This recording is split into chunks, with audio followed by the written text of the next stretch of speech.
മൂവാറ്റുപുഴ നെട്ടൂർക്കോട്ട് വനദുർഗ ക്ഷേത്രത്തിലെ ഭാഗവത സപ്താഹയജ്ഞത്തിന്റെ ഭാഗമായി ആറാട്ട് ഘോഷയാത്രയും അവവദ സ്നാനവും നടന്നു. മെയ് 25 മുതൽ 31 വരെയാണ് ശ്രീമദ് ഭാഗവത സപ്താഹയജ്ഞം ക്ഷേത്രത്തിൽ നടന്നത്. മൂവാറ്റുപുഴ നെട്ടൂർക്കോട്ട് വനദുർഗ ക്ഷേത്രത്തിലെ ഈ വർഷത്തെ ശ്രീമദ് ഭാഗവത സപ്താഹയജ്ഞത്തിന്റെ ഭാഗമായാണ് അവഭ്യദ സ്നാനം നടന്നത്. മാറാടി തിരുമധുര ശ്രീകൃഷ്ണസ്വാമി ക്ഷേത്രക്കടവിലാണ് ചടങ്ങുകൾ നടന്നത്. നിരവധി ഭക്തരാണ് ചടങ്ങിൽ പങ്കെടുക്കാനായി എത്തിയത്. തുടർന്ന് നടന്ന താലപ്പൊലി ഘോഷയാത്രയിലും ഭക്തരുടെ വലിയ പങ്കാളിത്തമുണ്ടായിരുന്നു.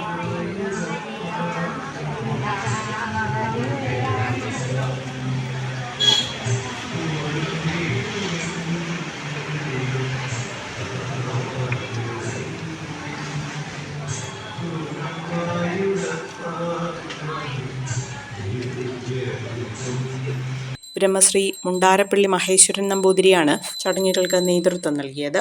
ഒരു കുടുംബത്തിനാവശ്യമായ എല്ലാ വസ്ത്രങ്ങളും ഹോൾസെയിൽ വിലയിൽ ഇപ്പോൾ സ്വന്തമാക്കാം. ഇന്ന് തന്നെ സന്ദർശിക്കൂ A1 textiles, Nehru park, Muvattupuzha.